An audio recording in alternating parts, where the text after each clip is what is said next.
Want to add a dynamic questions and answers section to your WordPress website? Today, I'll show you exactly how to create a professional FAQ page in just a few simple steps. First, head to your WordPress dashboard and navigate to pages greater than add new.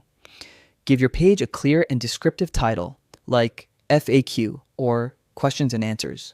This helps both your visitors and search engines understand what your page is about. Next, it's time to add your questions. Use the heading block for each question. This makes them stand out and improves readability. Under each heading, insert a paragraph block to provide your answers.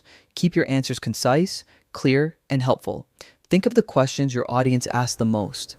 To make your FAQ page even more user-friendly, format your text with bolding, bullet points, or numbered lists, and sprinkle in relevant keywords to optimize for search engines. Once everything looks good, hit publish. Finally, make your new page easy to find by adding it to your website's menu. Go to Appearance greater than Menus, select your FAQ page, and add it to your navigation.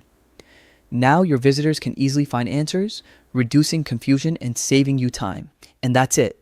With just a few clicks, you've created a clear, professional, and SEO-friendly questions and answers page that will keep your audience informed and engaged.